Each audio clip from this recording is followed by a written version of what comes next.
한 주 잘 지내시죠? 요즘처럼 교인들이 반가울 수가 없습니다. 이제 코로나 바이러스가 조금은 진정되어 가는 것 같습니다. 하지만 아직 마음을 놓을 때는 아닙니다. 자, 이미 슬픔 당한 분들에게는 하나님의 위로가 함께 하시길 바라고, 또 지금 어려움을 당한 분들에게는 용기와 소망 갖기를 바라고, 또 건강하신 분들은 마지막까지 이 사태를 잘 이길 수 있도록 함께 힘쓸 수 있기를 바랍니다. 우리 하나님께서 우리와 함께 하실 줄로 믿습니다. 특별히 이번 사태는 교회와 깊은 관계가 있다고 믿습니다. 왜 교회가 이 사태의 중심에 있습니까? 신천지 이단 때문입니까? 아니면 모든 교회를 향한 하나님의 뜻이 있기 때문입니까? 주일날이 되자 어머니가 아들에게 동전 2개를 줬습니다. 하나는 헌금하고 하나는 먹고 싶은 거 사 먹으라고. 그러니까 아들이 2 동전을 가지고 발걸음도 가볍게 노래하면서 교회로 갔습니다. 가다가 그만 동전 하나를 떨어뜨렸습니다. 그 동전이 하수구에 빠졌습니다. 그러니까 아이가 하는 말이, 에이, 하필 헌금 동전이 빠져버렸네. 오늘은 헌금 못하겠네. 그러더랍니다. 아니, 그 동전이 헌금 동전인지 용돈 동전인지 어떻게 알 수 있습니까? 사람들은 대개 서로 다른 2개가 있을 때에 함께 보지를 못하는 것 같습니다. 이쪽을 보면 저쪽을 보지 못하고, 저쪽을 보면 이쪽을 보지 못하고, 이로 인하여 우리가 어려움을 겪기도 합니다. 함께 보면 좋을 텐데, 함께 보면 모든 게 아름답게 보이고 평화롭게 보일 텐데 그렇지 못합니다. 유명한 책 아시죠? 남자는 화성에서 왔고 여자는 금성에서 왔다고요? 서로 출생지가 다르고 또 배경이 다릅니다. 화성에서 왔기에 당연히 화성 사람처럼 생각하고 행동합니다. 또 금성에서 왔으면 당연히 금성 사람처럼 행동하고 행동할 수밖에 없습니다. 한 사람은 모든 일을 즉흥적으로 하고 한 사람은 모든 일을 계획적으로 합니다. 아니, 내일 백화점 세일 한다는데 오늘 물건을 사는 사람이 있습니다. 백화점 세일이 한 달 뒤에 있다는데 그래도 기다린 사람이 있습니다. 서로 다르기 때문에 그렇습니다. 한 사람은 시간을 정확하게 지키고 한 사람은 죽어도 못 지키고. 자, 이런 사실을 인정하지 않는 데 문제가 있습니다. 부부가 함께 50년, 60년을 살아도 인정하지 않습니다. 죽어도 내가 옳다고, 죽어도 저 사람이 잘못이라고 이런 고집을 피웁니다. 아닙니다. 한쪽이 시원찮거나 잘못이어서가 아니라 달라서 그렇습니다. 화성과 금성이 달라서 그렇습니다. 자, 기독교 역사에 있어서 가장 힘든 교리 문제가 있습니다. 바로 오늘 본문의 질문입니다. 사람들이 나를 누구로 하느냐? 너희들은 나를 누구로 하느냐? 예수가 누구이냐 하는 그런 질문입니다. 기독교 역사에 있어서 가장 힘든 질문입니다. 예수님이 도대체 누구입니까? 사람입니까? 하나님입니까? 사람입니다. 마리아에게서 태어났고 사람의 몸을 입고 있고 그리고 나사렛에서 자랐습니다. 사람입니다. 하지만 가장 거룩한 사람입니다. 아니다. 사람이 아니라 하나님입니다. 주님 말씀을 보아라. 말씀하시자 곧 귀신이 들었고 병이 고침받았지 않느냐. 곧 죽은 자가 살아났지 않느냐. 그리고 풍랑이 잔잔케 되지 않느냐. 창조주 하나님의 말씀이 아니냐. 말씀하시자 곧 하나님의 역사가 나타난다. 그러므로 하나님입니다. 사람입니까? 하나님입니까? 이 문제 때문에 수많은 사람들이 이단으로 정죄됐고 또 교회가 어려움을 겪었습니다. 이 문제 때문에 얼마나 싸웠고 얼마나 갈등했는지 모릅니다. 주님 오시고 450년이 지났어야 비로소 정통신학이 정립됩니다. 예수님은 온전한 하나님, 온전한 사람입니다. Fully God, fully human 그렇습니다. 하나님과 사람입니다. 전혀 다른 2 본성입니다. 근데 2 본성 간에는 다툼도 없고 갈등도 없고 섞임도 없고 그리고 나누어짐이나 벌어짐도 없습니다. 2 본성은 다르지만 함께하면서 자기 자신의 고유한 모습을 지킵니다. 함께해도 자신을 잃지는 않습니다. 그러나 2 본성은 하나입니다. 무슨 말인지 아시겠습니까? 한데 최근에 들어와서 사람들이 이 말을 이해하기 시작합니다. 그것도 과학자들의 도움을 받아서 이해하기 시작합니다. 물리학자 가운데에 닐스 보어라는 과학자가 있습니다.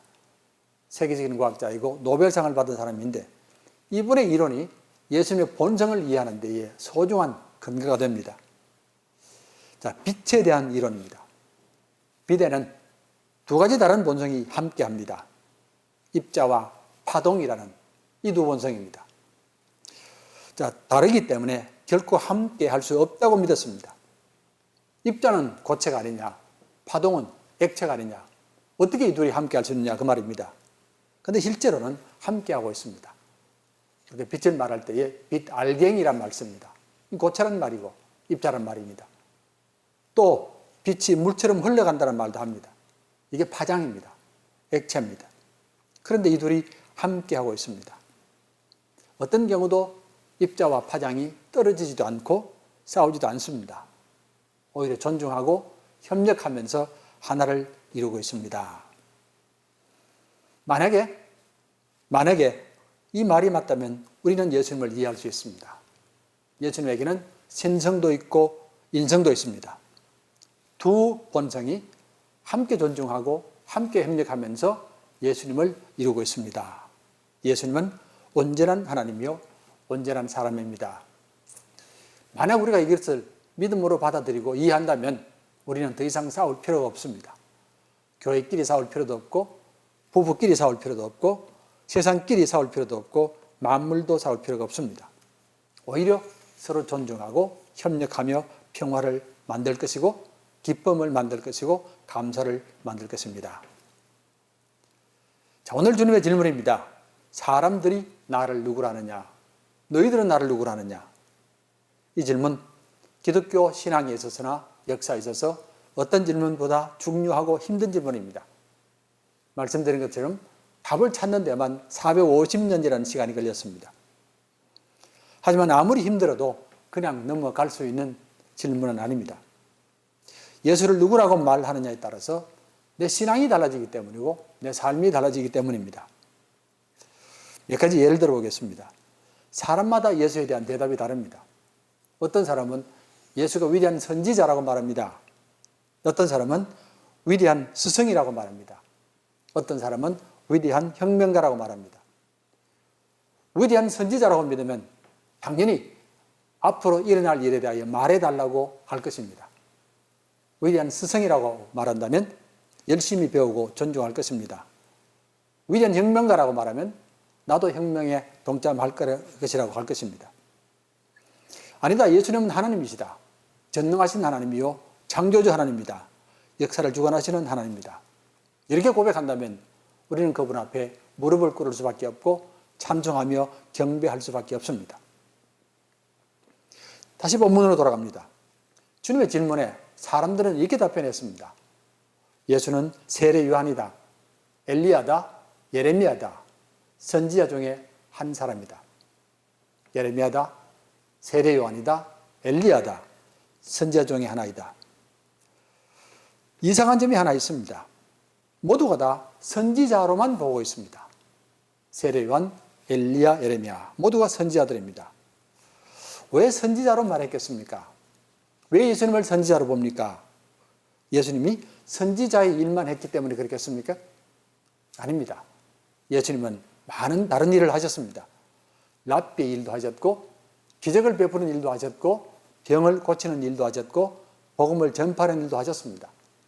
버려진 사람들과 함께 하기도 했고 광야에서는 사탄을 물리치셨고 귀신을 쫓아냈습니다. 그런데 왜 선지자로만 대답을 하느냐? 이상한 일이 아닙니까? 여러분들은 어떻게 생각하십니까? 한 번도 생각해 본 적이 없다고요? 잘했습니다. 그게 속 편합니다. 괜히 고민하면 믿음만 떨어집니다. 자, 그러면 베드로는 어떻게 대답했습니까? 우리 함께 하면 좋겠습니다. 주는 그리스도시요 살아계신 하나님의 아들입니다. 주는 그리스도시요 살아계신 하나님의 아들입니다. 이때 주님께서 베드로를 크게 칭찬하십니다. 바요나 시몬아 내가 복이 있도다. 이를 내게 알게 한 이는 혈육이 아니요 하늘에 계신 내 아버지시니라. 내가 내게 이르노니 너는 베드로라. 이 반석 위에 교회를 세우리니 음부의 권세가 이기지 못하리라. 얼마나 엄청난 축복이고 얼마나 영광스러운 축복인지 모릅니다. 네가 복이 있다. 이를 하나님께서 알게 하셨다. 너의 고백이 반석이 되어서 이제 앞으로 교회가 세워질 것이다. 이제 이 땅의 모든 교회들은 이 고백 위에 세워지게 될 것이다. 어떤 일이 있어도 이 고백 위에 세워져야만 한다. 그래서 비가 오고 바람이 불고 창수가 닥치더라도 이 고백 위에 세워져야만이 교회가 세상을 구원할 수 있다. 오직 이 고백입니다. 주는 그리스도시요 살아계신 하나님의 아들입니다. 만약 우리가 이 고백을 떠나면 교회는 흔들릴 수밖에 없고 또는 버림받을 수밖에 없을 것입니다. 반석 위에 세워지지 않으면, 모래 위에 세워지면 어떤 바람 앞에서 흔들릴 수밖에 없습니다. 모래 위에 세워질 때에 당장에는 든든하게 보일지 모르겠습니다. 봄에는 든든하게 보일지 모르겠습니다. 하지만 여름이 되고 태풍이 불면 순식간에 무너질 수밖에 없습니다. 교회는 어렵거나 힘들 때에 반드시 이 고백을 기억해야만 합니다. 주는 그리스도시요 하나님의 아들입니다. 특별히 우리는 이 고백이 베드로 자신의 고백이 아니라 하나님께서 일러주신 고백이라는 주님의 말씀에 주의를 기울여야만 합니다. 하나님께서 일러주신 것이다. 사람의 힘으로 알 수 있는 것이 아니라는 말입니다. 이건 하나님의 계시가 아니면 결코 알 수가 없다는 겁니다.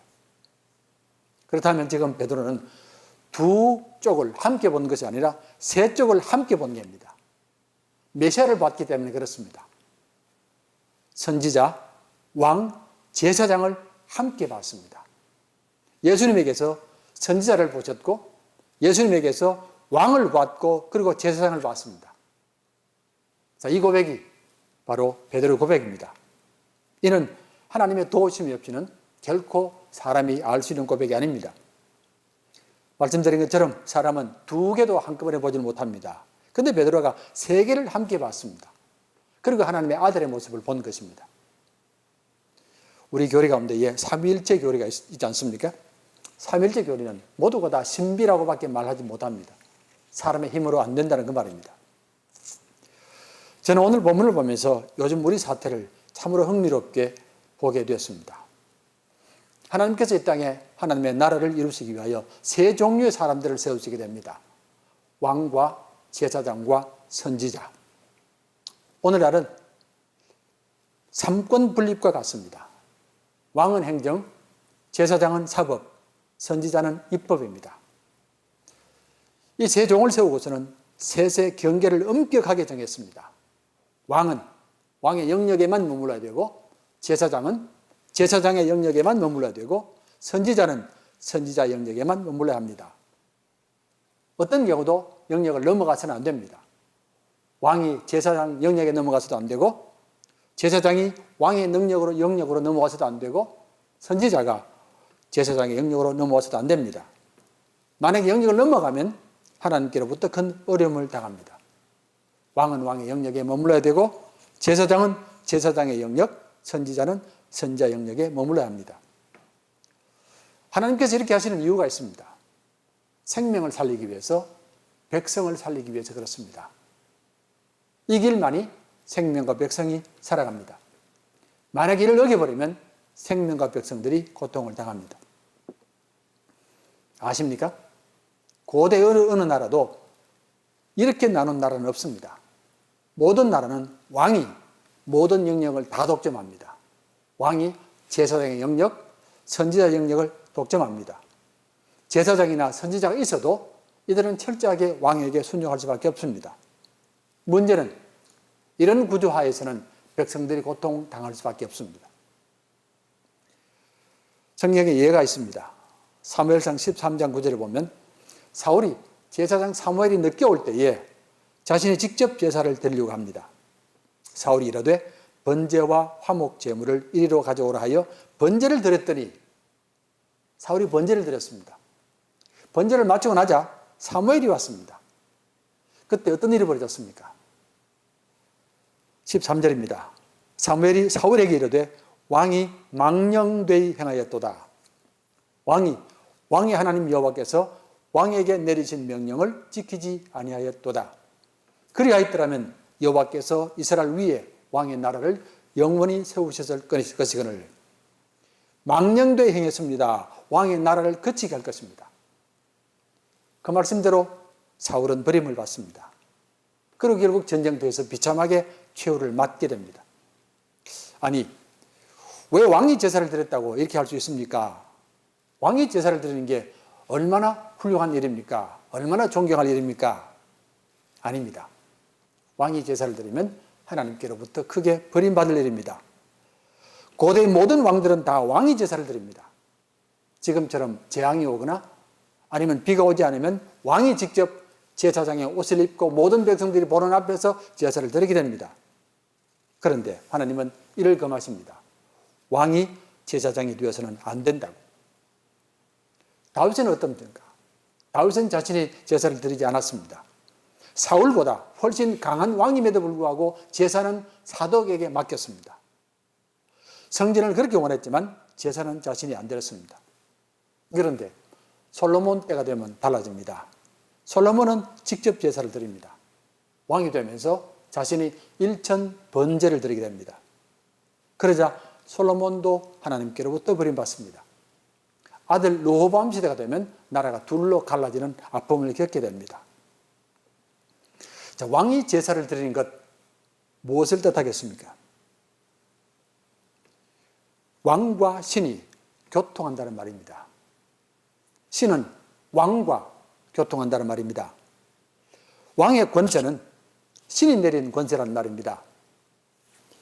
아울러 왕은 신의 아들이 되는 겁니다. 왕이 제사를 드릴 때 이런 일이 벌어집니다. 왕의 권세는 신이 주신 권세고 왕은 신의 아들이 됩니다. 누구도 거역할 수가 없습니다. 고대의 모든 왕들은 이 사실을 이용합니다. 애굽이 그랬고 바벨론이 그랬고 페르시아가 그랬습니다. 왕이 제사를 드리면서 내 가지고 있는 권세는 신으로부터 받은 것이라고 나는 신의 아들이라고 공포합니다. 이러면 백성들은 절대적으로 왕에게 순종할 수밖에 없습니다. 이렇게 되면 왕은 백성들을 노예로 삼거나 종으로 만들고 백성들을 자기 뜻을 위한 도구로 삼게 됩니다. 솔로몬이 왕이 되자 모든 백성들이 노예가 되었고 왕궁 짓는 일에 동원됐습니다. 백성들이 왕의 노예가 된 것입니다. 이 모습은 바로 애굽 왕의 모습입니다. 왕이 자신을 신의 아들이라고 선포하고 자신의 무덤을 신전으로 만들면서 백성을 마음대로 죽였습니다. 하나님께서는 이런 제도를 철저하게 거부하십니다. 왕이 가진 권세는 하나님께서 주신 것이고 하나님의 권세다. 그리고 이 백성은 왕의 백성이 아니라 하나님의 백성이다. 당연히 왕은 하나님의 뜻을 따라 백성을 섬겨야 한다는 말입니다. 생명에게는 하나님 형상이라는 거룩함이 있습니다. 누구에게도 무시당하거나 억압당하거나 짓밟힘 당해서는 안 됩니다. 백성은 하나님의 백성이고 나라도 하나님의 나라입니다. 왕이 되게 되면 반드시 율법을 가까이 해야 되고 여자나 말을 많이 두지 말아야 합니다. 이런 모든 이방 나라의 모습을 따라가서는 안 됩니다. 이를 어기게 될 때에 선지자가 책망하는 겁니다. 다윗이 왕이 되자 가장 먼저 하나님께 무릎을 꿇었고 크게 율법을 가까이 하게 됩니다. 그리고 자신을 섬기는 종으로 여기면서 나라를 다스리게 됩니다. 이때 나라가 크게 부흥했습니다. 물론 다윗이 책망받은 적도 있습니다. 잘못했을 때에 나단 선지자의 책망을 받게 됩니다. 왕은 신이 결코 아니다. 권력도 결코 자기 것이 아니다. 백성도 자기 종이 아닙니다. 자, 두 번째 제사장도 마찬가지입니다. 제사장은 철저하게 제사에 전념해야만 합니다. 제사장이 권력을 갖거나 권력에 관계하면 어려움을 겪습니다. 성경을 보시면 아론이 제사장으로 위임받을 그날에 두 아들이 죽습니다. 제사를 함부로 드렸기 때문에 그렇습니다. 위임식 7일 동안에 아버지와 함께 모든 예배를 드렸습니다. 예배를 엄격하게 드리는 것을 보았습니다. 그런데도 자기 마음대로 드리다가 어려움을 당합니다. 제사법은 하나님이 주신 법이고 하나님을 드러내기 때문에 결코 사람 마음대로 해서는 안 됩니다. 훗날 제사장들이 바알 영향을 받아서 거짓된 제사를 드리게 되자 선지자들이 크게 책망을 합니다. 이사야가 그랬고, 예레미야가 그랬고, 엘리야가 그랬고, 호세아가 그랬고, 미가가 그랬고, 아모스가 그랬습니다. 왜 당신들이 이방 영향을 받으면서 거대한 재물을 요구하고 거대한 신전을 요구하느냐? 결코 하나님께서 기뻐하시는 것이 아니다. 왜 거대한 제사를 드리면서 불의하게 살고 이웃을 종으로 부리고 재물을 자기만을 위하여 사용하느냐? 이것이 결코 하나님이 기뻐하시는 제사가 아니란 말입니다. 제사장의 사명은 온전한 제사를 드림으로 백성의 죄를 사하고 그들을 구원하고 새롭게 하는 일입니다. 만약에 제사장이 잘못된 제사를 드리면 당장 선지자로부터 책망을 받습니다. 세 번째, 선지자들도 마찬가지입니다. 선지자들은 선지자의 사명을 감당해야만 합니다. 만약에 선지자가 왕의 권력을 가지려고 하면, 자기의 경계를 넘어가면 당장 책망을 받습니다. 기억하시죠? 엘리야 시대에 많은 선지자들이 바알 신의 편을 들었습니다. 그리고 하나님의 종을 핍박합니다. 그러므로 크게 어려움을 당합니다. 자, 이런 제도가 바로 지금의 삼권 분립의 근본이 되는 겁니다. 입법, 사법, 행정입니다. 오늘도 이를 어기면 하나님께서 책망할 수밖에 없습니다. 저는 이번 사태를 보면서 이 모든 사태 속에 하나님의 뜻이 있다고 믿습니다. 세상은 두 신이 다스리는 것이 아니라, 여러 신이 다스리는 것이 아니라 오직 하나님만이 다스립니다. 이런 모든 일들 속에 하나님의 뜻이 있다는 말입니다. 우리는 예수만이 메시아라고 고백합니다. 당연히 우리에게 들려주시는 음성을 들어야만 합니다. 무엇이겠습니까? 교회는 어떤 경우도 세상을 떠나서는 안 됩니다. 외면해서도, 버려서도, 정죄해서도 안 됩니다. 하나님께서 메시아를 보내신 것은 이 땅을 회복하기 위함이고 온 백성들을 회복하기 위함 때문입니다. 우리는 세상을 사랑해야만 합니다. 하나님이 지으신 세상이고 사랑하시는 세상이고 회복하시는 세상이기 때문입니다. 교회는 세상을 구원하기 위하여 세워졌고 섬기기 위하여 세워졌습니다. 교회의 소망, 교회의 기도는 우리 자신이 아니라 이 세상입니다. 세상이 어려울 때에 우리가 외면하는 것은 우리 신앙을 버리는 것이고 대신 다른 신앙을 선택하는 것입니다. 우리가 세상을 위한 메시아가 되어야만 합니다. 세상을 섬기는 왕이 되어야 되고 세상을 죄에서 구원하는 제사장이 되어야 되고 세상에 하나님 말씀을 전하는 선지자의 역할을 해야만 합니다. 세상의 빛과 소금이 되어 세상의 거짓과 불의를 몰아내야 되고 세상의 죄를 가슴 아파하며 그들의 손을 잡고 하나님 앞으로 인도하며 예배케 해야 되고 그리고 선지자로서 하나님 말씀을 전함으로 거짓 사상, 거짓 우상으로부터 세상을 구원해야만 합니다. 우리만이 세상의 빛과 소금이 될 수 있습니다. 세상의 어떤 조직도 어떤 정치도 폭력을 쓰지 않은 곳이 없고 거짓을 쓰지 않은 곳이 없습니다. 오직 교회만이 세상을 새롭게 할 수 있습니다. 또한 어떤 조직도 어떤 힘도 어떤 정치도 세상을 구원할 힘이 없습니다. 죄 앞에서는 모두가 다 무너질 수밖에 없습니다. 이번 바이러스는 죄와 같이 숨어있는 세력입니다. 그 거대한 미국도 거대한 중국도 어쩔 줄을 모릅니다. 누가 이 일을 해결하겠습니까? 오직 하나님의 종들만이 해결할 수 있다고 믿습니다. 아울러 이번 바이러스보다 더 두려운 것은 거짓 사상입니다. 지금 세상은 거짓 사상으로 가득합니다. 도덕이 무너지고 윤리가 무너지고 가정이 무너지고 공동체가 무너지고 모두가 거짓 사상 때문입니다. 당장 행복을 주겠다고, 당장 성공하게 해주겠다고, 수고하지 않아도 보상하겠다고 모두가 생명을 멸망의 길로 인도하는 거짓된 넓은 길들입니다. 그러면서도 마치 자기들이 광명의 천사인 양 가장하고 자기들이 구세주라 말하고 자기들이 낙원을 이룰 수 있다고 말합니다. 모두가 다 거짓 사상들입니다. 무엇보다 우리는 가는 길이 달라야만 합니다. 세상 길도 아니고 하나님의 길, 예수님의 십자가 길을 따라야만 합니다. 우리가 아무리 좋은 의도를 가지고 좋은 목적을 가는 날지라도 길을 잘못 선택해버리면 아무 소용이 없습니다. 주님께서 광야에서 기도하실 때에 사탄이 길을 속였습니다. 길을 가지고 주님을 유혹했습니다. 당신이 메시아라면 돌로 떡이 되게 하라. 당신이 메시아라면 성전 꼭대기에서 뛰어내려라. 당신이 메시아라면 세상 모든 권세를 가지고 하나님의 나라를 이루라고. 당장 사람들이 몰려올 겁니다. 당장 메시아로 받을 것입니다. 당장 하나님의 나라가 이루어질 것입니다. 떡이라는 길, 기적이라는 길, 그리고 세상 권세라는 길로 유혹했습니다. 모두가 다 거짓입니다. 참된 길은 주님의 십자가 길밖에 없습니다. 진실은 결코 쉽게 이루어지지 않고 희생 없이 이루어지지도 않습니다. 오래 수고해야 되고 오래 기다려야 되고 오랜 희생이 동반되어야만 합니다. 이 길에는 무력이나 거짓이나 탐욕이나 불의함이 없습니다. 대신 온유와 겸손, 진리와 사랑, 의와 평화로 이루어갑니다. 왕이신 주님은 이 땅에 섬기는 자로 오셨습니다. 하나님을 섬기시고 그리고 백성을 섬기는 자로 오셨습니다. 제사장이신 주님은 어떤 생명도 외면하거나 버리지 않았습니다. 어떤 생명도 폭력이나 강요나 또는 억압으로 대하지 않았습니다. 하나님의 거룩한 형상을 담은 생명들이기 때문입니다. 도래 생명들을 십자가 사랑으로 돌보셨습니다.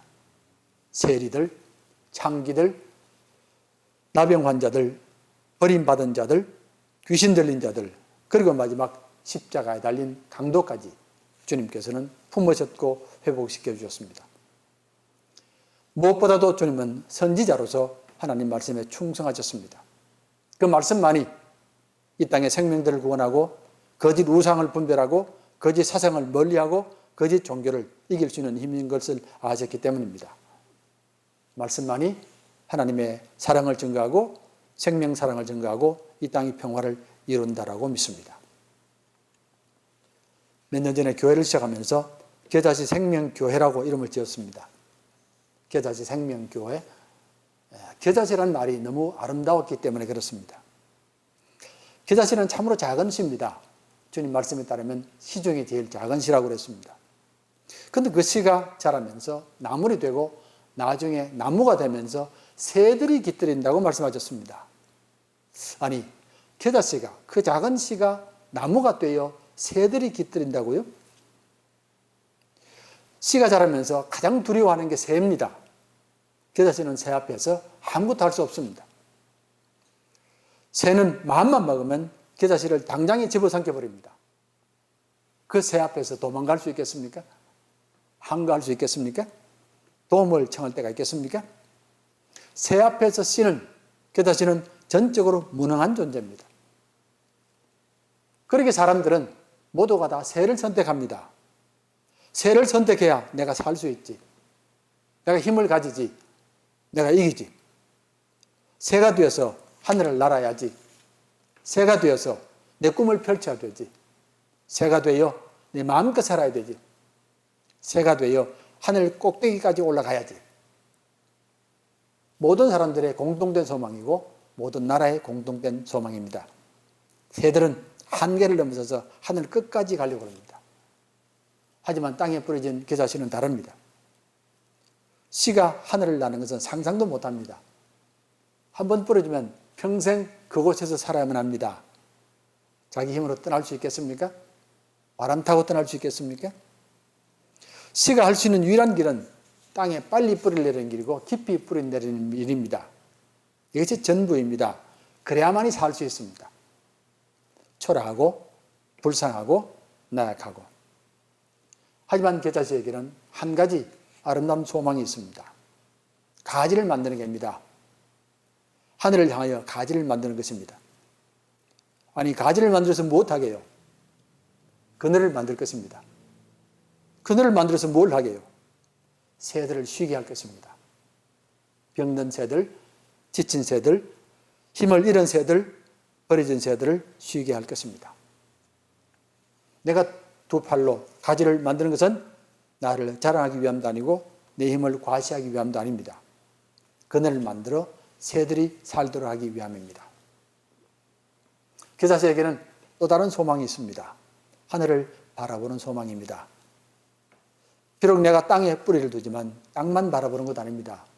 늘 하늘을 바라볼 것입니다. 몸은 땅에 붙어 있지만 눈은 하늘을 바라볼 것입니다. 하늘은 내게 호흡할 공기를 주는 하나님의 은총입니다. 내가 팔을 널리 펼 수 있도록 공간을 주는 하나님의 은총입니다. 내가 팔을 펼 때에 힘껏 잡아주는 하나님의 은총의 손길입니다. 그러기에 나는 하늘을 사랑합니다. 땅에 뿌리를 내리지만 하늘을 사랑합니다. 그리고 하늘을 노래하며 기뻐합니다. 사랑하시는 성도 여러분, 지금 세상은 교회가 하나님의 나라를 보여달라고 아우성입니다. 어떻게 세상이 바르게 될 수 있느냐? 다시 기쁨을 찾을 수 있느냐? 다시 정상으로 돌아갈 수 있느냐? 다시 평화를 찾을 수 있느냐고. 우리도 어떻게 하면 바르게 살 수 있고 기쁘게 살 수 있고 평화롭게 살 수 있느냐고. 우리만이 할 수 있습니다. 우리가 해야만 합니다. 지금 이 땅은 빛과 소금을 잃어버렸고 참된 예배를 잃어버렸고 하나님의 말씀도 잃어버렸습니다. 여러분과 제가 메시아가 되어 세상에 하나님의 나라를 이루어야 할 줄로 믿습니다. 그때에 이 땅에 의가 세워지고 생명들이 구원받고 평화가 살아날 줄로 믿습니다. 그리고 하나님의 말씀으로 모든 거짓 세력들, 거짓 사상이 무너지게 될 줄로 믿습니다. 이 거룩한 소망에 함께 응답하고 함께 헌신하는 저와 여러분 되시기를 주의 이름으로 축원합니다. 기도하겠습니다. 감사하신 하나님, 우리를 부르시고 거룩한 사명자로 세워주심을 감사드립니다. 이제는 메시아의 거룩한 전통 이어받게 해주셔서 왕 같은 권세, 제사장 같은 권세, 또한 선지자 같은 권세 베풀어 주셔서 감사드립니다. 이 거룩한 권세로 말미암아 십자가 길을 걸어가게 하옵시고 생명을 구원하게 하옵시고 이 땅의 악한 역사들, 거짓된 역사들을 이기게 도와주심을 감사합니다. 세상의 생명들이 고통받고 만물들이 고통받을 때에 우리가 하나님 붙들고 다시금 하늘을 바라보며 이 땅의 생명들을 구원하는 사명 감당케 도와주시옵소서. 예수님 이름으로 기도하옵나이다. 아멘.